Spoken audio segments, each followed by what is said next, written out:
actually got a tip off from one of the guys that my dad works with, and he actually said to me, there's a van that's been wrecked, and we took the challenge on going down to have a look at it.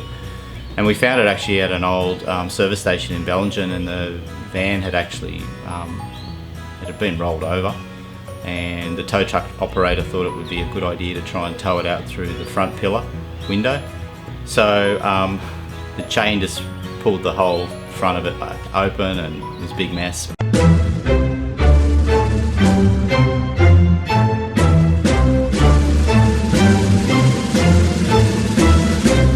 Hi, I'm John Paul, and this is my 1967 Volkswagen Kombi.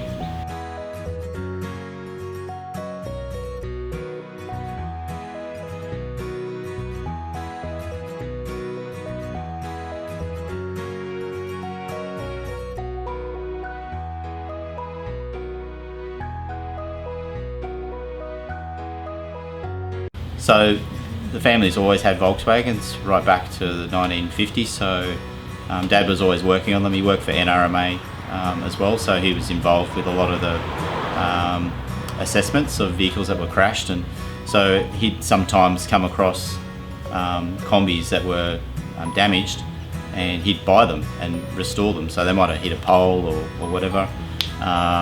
You know, sometimes if there was a one going up for auction, he certainly had the scoop on knowing what was happened to that vehicle, so he had a bit of inside information, so he'd buy a lot of them and then sell them on. But that's where the passion sort of grew when I was a baby, and I was wedged underneath the back seat in a bassinet because that was the safety back then, you know. Even though the spare tyre, if you hit the brakes, would roll out of the back, fly across and crash into the back of Mum's seat. You know, we survived. I mean, that's the time. So, you know, but now obviously everything's about safety. There's not a lot of crumble zones in this vehicle. You're basically on the front.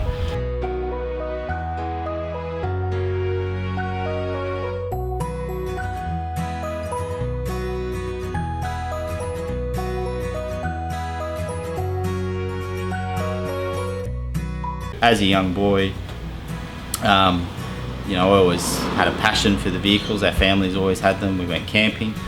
So we'd go away camping, we'd just load everything up in them, and we'd basically go up dirt tracks where most two-wheel drive cars wouldn't go. Some four-wheel drives would always, you know, follow us, but, you know, we go through lots of river crossings or whatever. So just the sound of that engine and the air-cooled engine, not this is air-cooled, but certainly just having, you know, that you could see that you could work on these vehicles quite easily, and having that mechanical sort of interest at the time has sort of followed through. Not saying I'm not a mechanic, but certainly I like to sort of solve my own problems when it comes to this vehicle. But yeah, but even as a young, you know, growing up, say in my teen years, you know, the art teacher would say to me, hey, you know, go out and do some outside drawing or whatever, find something that interests you. I'd actually end up going out and there'd be a teacher that had a Kombi, and I'd end up drawing the Kombi outside, you know, so I wouldn't actually follow the instructions. I was too busy looking at it. So I always wanted one. So this particular model is a 1967, so it's the last year that they made the split screen, so which is the split front screen. After that it became a full windscreen, and it's sort of leading into the period in the late 70s, early 80s, where the engine, well, actually right up to the 90s, the engine then went from the back to the front. So it's sort of, in that way, it's a special sort of model to me. Obviously, I always wanted one because I like the classic vehicle, the classic style and stuff like that. So for me, it's it's the shape and the curves and all that. It's got its own little personality. The front looks like a face with the big eyes and the nose. It's sort of, and you know, sort of smiles to people as it goes down the road, and you get lots of people waving and smiling at you all the time because you know, it brings back the experiences, because everyone's got a Kombi story where they've either been jumped in the back one night with someone, or you know, you can imagine what happens in the back of them. So yeah, they're very practical vehicles, so you can use them as a cargo van, you can use them as, you know, transporting people.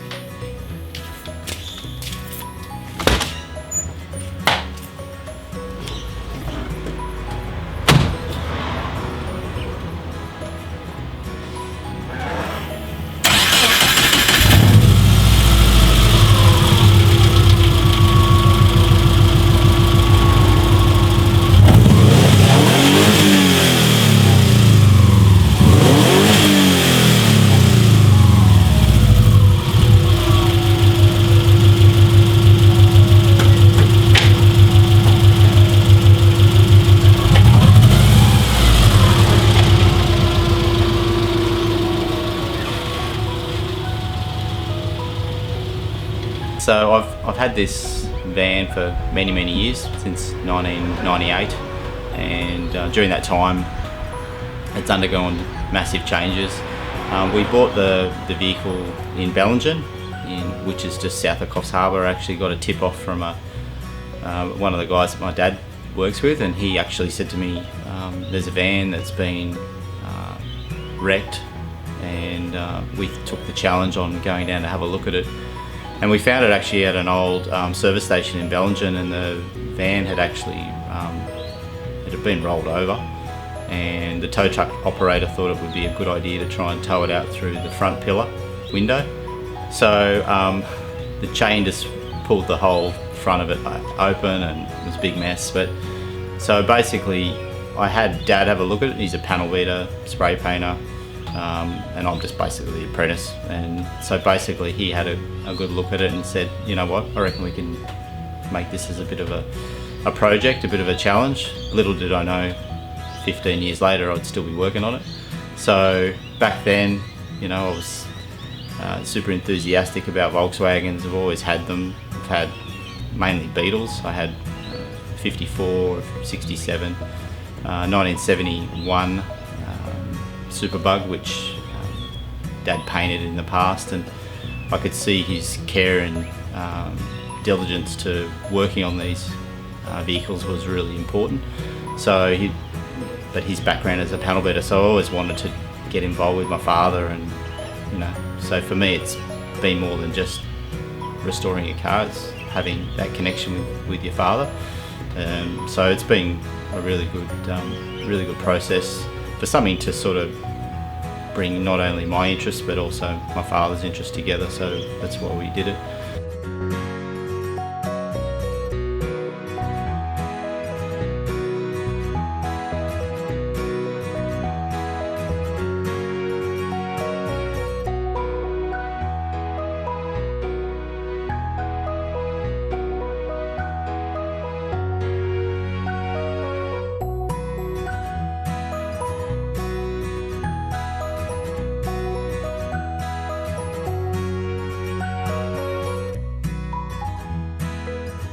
So the van obviously just wanted to get something a little bit bigger, because it was basically the Beetle, you can only put so much stuff in them and they can only go so far. This one I paid $100 for, and it was driven by a couple of hippies. I don't know their history. All I know is that when I had purchased it, it had Technicolor colours all through inside, painted all over the dash, all over the headlining, and but the roof was, because it had rolled down an embankment, the roof had smashed in, the sides were also smashed in, so it was just a process back then. They were still relatively hard to find, so I bought this van off, obviously in Belgium, and then I bought a couple of donor cars. So it's actually made up of about 3 different cars. So it's got the running gears off a 1976 Kombi, so it's all within Australian specs. So it's got disc brakes all round. We then went, well, why not change the driveline in as well? So we put a Subaru motor in it, and just because, not only that, because they're cheap, they're really easy to fix, really reliable, and just found that having that sort of you know, engine in this vehicle really pushes it along. So yeah, so basically once we got it back, it was a process, a lot of work of you know, removing the old roof, which involved, you know, lots of cutting and grinding. So we did all of that, took the roof off, and then I had another roof there. So it did sit there for many years, just with little tinkering processes and jobs that had to be done. Yeah, so once we got all that work done, I think it was leading up to it, I was putting a lot of pressure on the folks to try and get the van up here, and I just said, look, I want to get this done, and they were supportive of me. So they, you know, I was providing, when I could get down there, I'd do some work, but then when I was up here, I'd do, you know, I'd try and work and then send some money down just to keep the process going. So that's why it took probably 15 years, and it took a lot of time to get it done.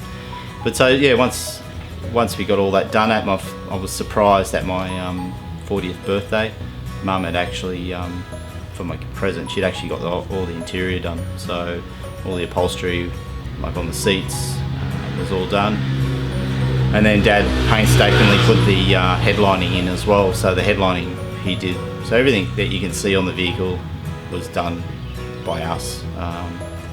Mainly, one thing that I did have to change was the electrical stuff. So I've had other work done, and I've changed out the engine that was originally in it to a more sort of reliable setup.